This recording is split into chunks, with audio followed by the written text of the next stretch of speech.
참소망의 새 아침이 밝았습니다. 2023년 2월 7일 화요일 새벽 기도회를 시작하도록 하겠습니다. 다 같이 찬송가 292장을 찬양하시겠습니다.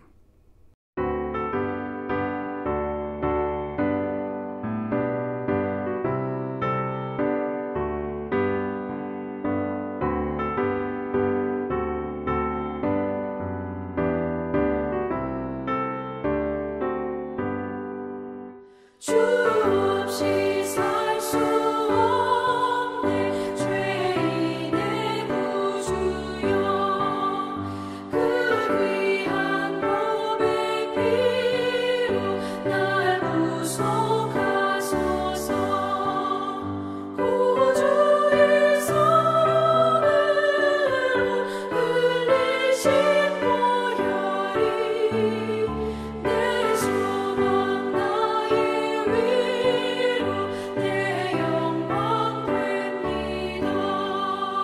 주 없이 살 수 없네 나 혼자 못 서리 힘없고 부족하며 지혜도 없도다 내 주는 나의 생명 또 나의 주님을 의지하여 지혜를 얻으리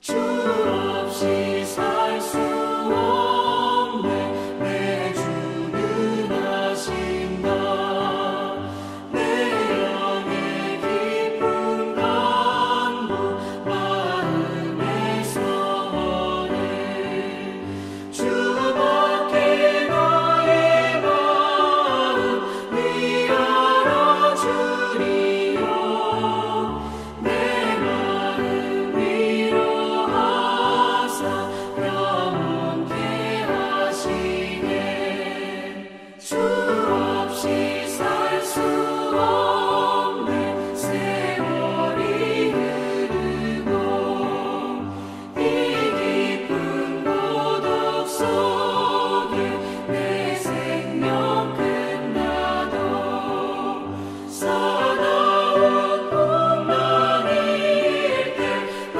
지켜주시니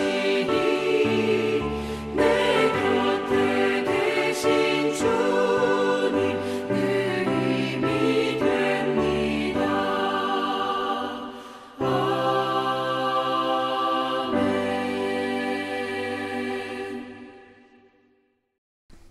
하나님께서 오늘 저희들에게 주신 말씀은 마태복음 9장 1절에서 13절까지만 말씀입니다. 마태복음 9장 1절에서 13절 말씀을 읽겠습니다. 예수께서 배에 오르사 건너가 본 동네에 이르시니 침상에 누운 중풍병자를 사람들이 데리고 오거늘 예수께서 그들의 믿음을 보시고 중풍병자에게 이르시되 작은 자야 안심하라 내 죄사함을 받았느니라. 어떤 서기관들이 속으로 이르되 이 사람이 신성을 모독하도다. 예수께서 그 생각을 아시고 이르시되 너희가 어찌하여 마음에 악한 생각을 하느냐. 내 죄사함을 받았느니라 하는 말과 일어나 걸어가라 하는 말 중에 어느 것이 쉽겠느냐. 그러나 인자가 세상에서 죄를 사하는 권능이 있는 줄을 너희로 알게 하려 하노라 하시고 중풍병자에게 말씀하시되 일어나 내 침상을 가지고 집으로 가라 하시니 그가 일어나 집으로 돌아가거늘 무리가 보고 두려워하며 이런 권능을 사람에게 주신 하나님께 영광을 돌리니라. 예수께서 그것을 떠나 지나가시다가 마태라 하는 사람이 세관에 앉아 있는 것을 보시고 이르시되 나를 따르라 하시니 일어나 따르니라. 예수께서 마태의 집에서 앉아 음식을 잡수실 때에 많은 세리와 죄인들이 와서 예수와 그의 제자들과 함께 앉았더니 바리새인들이 보고 그의 제자들에게 이르되 어찌하여 너희 선생은 세리와 죄인들과 함께 잡수시느냐. 예수께서 들으시고 이르시되 건강한 자에게는 의사가 쓸데없고 병든 자에게라야 쓸데있느니라. 너희는 가서 내가 긍휼을 원하고 제사를 원하지 아니하노라 하신 뜻이 무엇인지 배우라. 나는 의인을 부르러 온 것이 아니요 죄인을 부르러 왔노라 하시니라. 아멘. 오늘도 이 새벽기도에 동참하는 우리 모든 참소망의 식구들과 또 하나님의 귀한 백성들에게 주님의 은혜와 사랑이 충만하기를 주님의 이름으로 축원을 드립니다. 오늘 우리가 묵상할 말씀은 마태복음 9장 1절에서 13절까지의 말씀입니다. 오늘 말씀도 두 내용이 우리에게 또 들려지는데요. 먼저 이제 1절에서부터 8절까지의 말씀은 예수님께서 이제 건너편 가다라 지방에 가셨다가 다시 본 동네로 돌아오시는 그렇게 되는 그런 시기에 어떤 사람들이 짐상에다가 중풍병자를 데리고 오는 그런 장면이 이어지게 되죠. 그때 예수님께서는 그들의 믿음을 보시고 중풍병자를 고쳐주시는 역사가 일어나게 됩니다. 마가복음이나 누가복음은 이 장면에 대해서 조금 길게 설명해 놓았는데 마태복음은 굉장히 좀 축약적으로 이것을 기록해 놓았고요. 예수님의 행동에 사람들의 행동보다는 예수님의 행동에 더 초점을 맞추고 있는 것이 특징이라고 볼 수 있습니다. 그러니까 그들의 믿음, 함께 이 중풍병자를 데리고 온 사람들의 믿음을 보시고 이 중풍병자에게 작은 자에 안심하라 내 죄사함을 받았느니라 라고 하는 이 말씀을 먼저 선포하십니다. 여기서 이 작은 자야 라고 그렇게 말하는 것은 문자 그대로 얘기하면 어린이라고 말할 수도 있겠습니다. 그렇다고 지금 이 사람이 어린이냐 이렇게 볼 수는 없어요. 왜냐하면 작은 자야라고 하는 표현은 어떻게 보면 my son, 아들아 이런 표현이라고 보는 것이 더 합당하다고 볼 수 있습니다. 그래서 이 사람이 꼭 아이는 아니다. 다른 어떤 성인일 가능성이 굉장히 높다 이렇게 볼 수 있겠습니다. 그런데 그 사람을 향해서 내 죄사함을 받았다라고 하는 아주 특별한 말씀을 하시죠. 지금까지는 이렇게 말씀하신 적이 없죠. 병을 고쳐주시고 또 귀신을 내어 쫓으시는 그런 역사들은 나타났지만 이 죄사함의 내용은 말하지 않으셨습니다. 죄사함이라고 하는 것은 하나님만이 하실 수 있습니다. 그렇게 믿고 있는 것인데 예수님께서 그 하나님만이 하실 수 있는 죄사함의 그런 선언을 지금 이 사람에게 하고 계신 것이죠. 아니나 다를까 서기관들이 이것을 신성모독이다 이렇게 얘기를 하게 됩니다. 그래서 예수님께서 그런 사람들의 생각을 아셨겠죠. 이것이 얼마나 큰 파동을 일으킬 것인가라고 하는 것은 능히 짐작하실 수 있었으니까 그 사람들의 생각을 아시고 이렇게 말씀하십니다. 뇌 제사함을 받았느니라 하는 말과 일어나 걸어가라 하는 말 중에 어느 것이 쉽겠느냐. 이렇게 질문을 던지고 있는데 여러분 어느 것이 더 쉽겠습니까? 죄사함을 받으라는 말이 쉽겠습니까? 아니면 일어나 걸어가라 하는 말이 쉽겠습니까? 쉽다는 말은 내가 쉽게 말을 한다 그런 말이 아니라 어떤 그 사건이 일어나는 일이 어떤 것이 더 쉽겠느냐 그런 뜻이겠죠. 근데 이 죄사함이라고 하는 것은 눈에 보이지 않는 것입니다. 그런데 일어나 걸어가라 라고 하는 말은 이 중풍병자가 지금 어떤 누워있는 상태에서 당장 보여지는 어떤 기적의 일이라고 하는 거죠. 그 눈에 보이지 않는 것을 행하는 것이 더 쉽겠죠. 당장 만약에 일어나 걸어라 이렇게 얘기했는데도 그 사건이 일어나지 않으면 완전히 망신당하는 거니까요. 그래서 이 서기관들이나 이 종교 지도자들은 예수님이 이런 말을 함으로 인해서 사람들을 속이는구나 이렇게 생각을 하게 되는 거죠.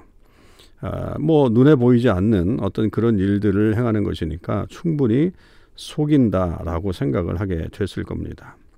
그러나 주님은 그들의 생각을 아시고 그 죄사함의 권세를 확실하게 하시기 위해서 당신이 말씀하신 그 죄사함의 권세를 온전히 나타내시기 위해서 그냥 죄사함의 이야기만 하지 않고 일어나 걸어라 내 침상을 가지고 집으로 가라 이런 말씀을 6절에 하십니다. 그러니까 이것으로 인해서 죄사함의 권세가 예수님에게 있다라고 하는 사실을 확증하는 거죠. 그러니까 처음 뭐 그냥 이런 기적을 행하는 것이 중요한 것이 아니라 정말로 이 사건을 통해서 죄사함의 권세가 바로 예수님에게 있다. 예수님은 하나님의 아들이시다. 이렇게 결론이 이어져 가는 것이죠. 그래서 결국 이 사람이 병이 나와서 이제 걸어서 집으로 가게 되는 그런 기적이 일어나게 되자 8절에 보면 사람들이 보고 두려워했죠. 두려워한다는 말은 뭐 벌벌벌 떤다라기보다는 좀 놀랐다 이런 표현이라고 더 볼 수 있겠습니다. 그리고 이런 권능을 사람에게 주신 하나님께 영광을 돌린다. 이렇게 마무리를 하고 있는데 여기서 우리말에는 마치 이런 권능을 사람에게 주신 하나님께 이렇게 돼서 이 사람이 마치 예수님처럼 그렇게 보여지지만 이 전체적인 어떤 그 내용 속에는 사람이 예수님을 가리킨 게 아니라 사람들입니다. 그러니까 이런 권능, 이 권능이 중요한 거죠. 이런 능력이 사람들에게 나타난 것이 이게 바로 하나님의 역사다라고 하는 것을 드러내고 있는 그런 모습입니다. 그러니까 그들이 이런 일은 그냥 사람이 할 수 있는 일이 아니라 하나님께서 하신 일이다라고 하는 것을 알게 되는 그런 말씀이라고 하는 거죠. 그래서 이 사건을 통해서 지금 사람들이 하나님을 알게 되고 하나님께 영광을 올리게 되고 예수님에 대한 또 다른 그런 이해 또 그런 예수님에 대한 또 다른 생각을 갖게 되는 그런 장면이라고 볼 수 있겠습니다. 9절에서부터 13절까지는 이제 세리 마태를 부르시는 그런 장면이죠. 우리가 알듯이 세리는 당시의 유대인들에게 매우 좋지 않게 여겨지는 사람입니다. 뭐 세금을 거두는 사람이니까 좋아할 리가 없겠죠.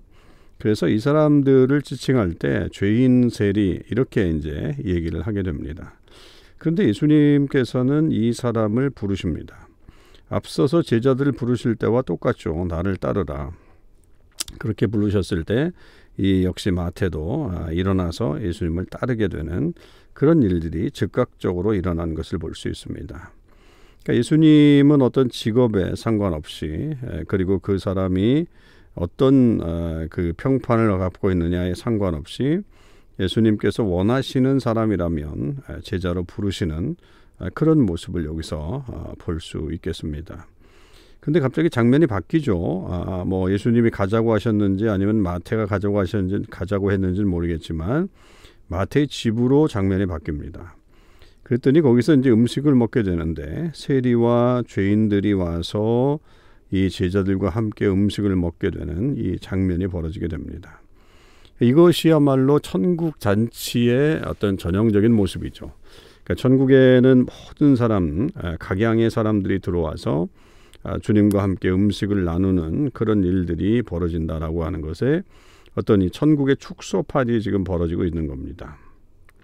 그런데 그 모습을 보고 있었던 이 바리새인들이 제자들에게 말하죠. 너희 선생은 세리와 죄인들과 함께 잡수시느냐. 이거는 법적으로 율법적으로 행할 수 없는 그런 일이죠. 그러니까 어떻게 사람이 의인이라고 하는 사람이 세리와 죄인들과 함께 그렇게 밥을 함께 먹을 수 있느냐. 그런 부정한 사람들과 함께 먹는 것은 옳지 않은 행동이다라고 하는 것을 제자들에게 이제 알려주고 경고하고 있는 거죠. 그래서 그런 행동을 하지 말라고 하는 어떤 모습들, 그런 것이 결국은 전체를 흔들 수 있는 그런 좋지 않은 영향력이 있다라고 하는 것 때문에 그들은 이제 이것을 금지하려고 그렇게 이제 질문을 던지고 경고를 하고 있습니다. 그럴 때 이제 예수님께서 이들에게 아주 중요한 말씀을 하시죠. 건강한 자에게는 의사가 쓸데없고 병든 자에게라야 쓸데있다. 이건 뭐 너무나도 당연한 말 아닙니까? 의사가 왜 필요합니까? 병이 들었기 때문에 필요하죠. 건강한 사람들에게는 의사가 필요 없는 겁니다. 지금 예수님께서 함께 음식을 먹고 있는 이 세리와 죄인들, 이 사람들이야말로 진정한 구원이 필요한 사람들이다. 그래서 그들과 함께 거하며 음식 나누며 하는 이 모든 주님의 사역이 마치 병든 자에게 의사가 필요한 것과 같은 그런 행위다라고 하는 사실을 말씀해 주면서 결국 이것이 진정한 구원의 행위라라고 하는 사실을 이 바리새인들과 이 서기관들에게 이야기를 해주고 있는 거죠. 그러면서 이제 구약의 말씀을 인용하십니다. 호세아 6장 6절의 말씀이죠. 내가 궁유를 원하고 제사를 원하지 아니하노라, 이런 말씀을 인용하시면서 이걸 좀 다시 배워라. 그 뜻이 무엇인지 다시 좀 배워라. 너희들이 이 말씀을 알고 있는데 그 말씀을 아는 것과 지금 현상에서 나타나고 있는 그 말씀이 이루어지는 것을 왜 그렇게 알지 못하느냐, 왜 그렇게 연결시키지 못하느냐라고 하는 주님의 질책입니다. 배우라, 무엇인지 배우라, 그렇게 얘기합니다. 그러니까 우리가 이 진리에 대해서 바르게 판단하고 또 바르게 이해하고 또 그것이 실질적으로 나타났을 때의 모습을 우리는 귀하게 여기고 그 말씀대로 살아나가는 그런 삶이 우리에게 필요한 것이라고 볼 수 있습니다. 그러면서 예수님은 나는 의인을 부르러 온 것이 아니요 죄인을 부르러 왔노라, 이렇게 말씀하시면서 이 사건을 마무리하시죠. 그렇습니다. 여러분, 우리가 죄인이기 때문에 주님이 필요하죠. 우리가 의인이라면 주님이 필요하지 않을 것입니다. 우리 구원을 위해서 어떻게 그렇게 할 일이 있겠습니까? 그러나 우리가 죄인이기 때문에 주님의 부르심을 받았고 주님께서 우리를 위해서 십자가에 달려 돌아가신 것입니다. 그렇기 때문에 우리는 이런 주님이 필요합니다라고 하는 이런 고백이 우리 삶 가운데 있어야 되겠고요. 그리고 우리를 부르신 하나님 앞에 감사해야 될 것이고 또 우리를 부르실 뿐만 아니라 사용하시는 그 주님 앞에 늘 순종의 모습으로 살아가는 그런 삶이 우리 가운데 있어야 되겠습니다. 오늘 말씀을 통해서 분명히 우리 주님은 하나님이시다라고 하는 것을 말씀해 주셨고 또 제자들도 다양하게 부르시면서 특별히 죄인들과 함께 하시며 그들을 구원하시는 주님의 그 놀라우신 사랑과 또 역사를 우리가 함께 보게 되었습니다. 오늘 하루의 삶 가운데 우리 모든 하나님의 은혜가 성도들에게 넘쳐나길 원하고 또 주께서 하나님 되심을 증거할 수 있는 그런 귀한 하루의 삶이 되시기를 주님의 이름으로 축원을 드립니다. 기도하시겠습니다. 아버지 하나님, 감사합니다. 오늘도 저희들에게 귀한 하나님의 말씀을 들려주시면서 우리 예수님께서 하나님이심을 죄사함의 권세가 있는 것을 알려주셨습니다. 아버지 하나님, 이 땅에 우리의 죄를 사하시기 위해서 오신 그 주님을 저희들이 계속 묵상하고 또 감사하고 또 그 주님께서 이루신 삶에 대해서 우리가 최선을 다해 또 하나님 앞에 영광 올려드리는 귀한 모습 가질 수 있게 하여 주시옵소서. 주님은 마태와 같은 우리를 부르셨습니다. 죄인인 우리들과 함께 하십니다. 그런 주님의 사랑이 있기에 오늘 저희들도 이렇게 살아갈 수 있음을 감사드립니다.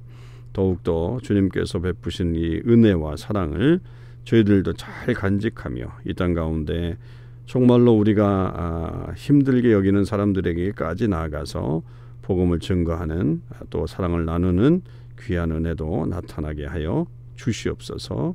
오늘 하루의 모든 삶 가운데 주님 함께해 주시기를 간절히 원하며 우리 주님 예수 그리스도의 이름으로 기도하옵나이다. 아멘. 성도 여러분, 오늘 하루도 주님의 은혜 안에서 승리하시는 삶을 사실 수 있기를 바랍니다.